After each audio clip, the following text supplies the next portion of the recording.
Bharat the land of wealth, सोने की चिड़िया, गोल्डन स्पैरो। अब ये भारत सोने की चिड़िया क्यों रहा? भारत को कहा गया सोने की चिड़िया, गोल्डन स्पैरो। तो कौन सी वजह थी कि भारत सोने की चिड़िया रहा? पहली वजह नेचुरल रिसोर्सेस, प्राकृतिक संसाधन, नेचुरल रिसोर्सेस, नेचुरल रिसोर्सेस, प्राकृतिक संसाधन, फर्टाइल प्लेन, माइंस, ये पहला कारण। दूसरा कारण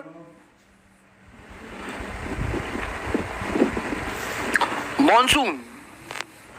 मॉनसून ने भारत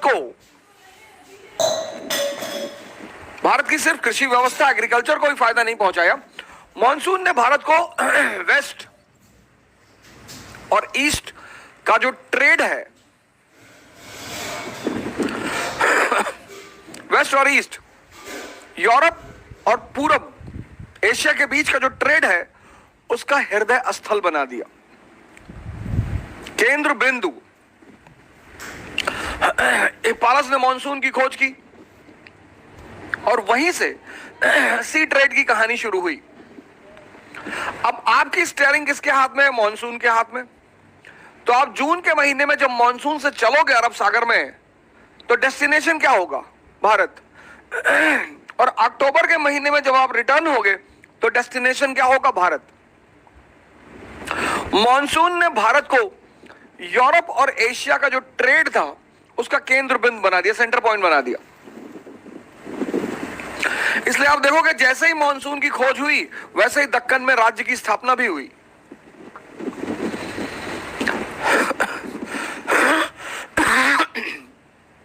तीसरा, बैलेंस ऑफ पेमेंट, भुगतान संतुलन। बैलेंस ऑफ पेमेंट भारत के पक्ष में रहा।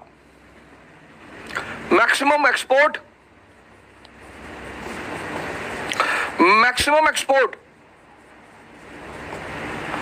और मिनिमम इंपोर्ट, मैक्सिमम एक्सपोर्ट और मिनिमम इंपोर्ट।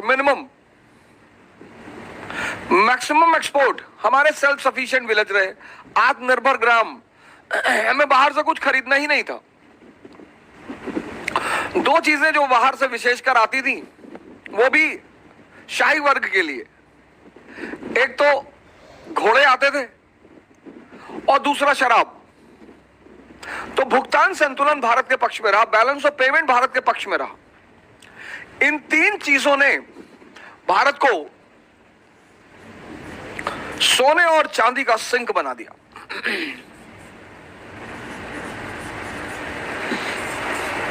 और इसीलिए भारत को सोने की चिड़िया कहा गया। इन तीन चीजों ने भारत को सोने और चांदी का खदान बना दिया और इसीलिए भारत को सोने की चिड़िया कहा गया। अब जब जब ये सोने की चिड़िया कमजोर पड़ी, अगर आप भारत का इतिहास उठाकर देखें, तो विदेशी आक्रमण एक निरंतर फीचर है।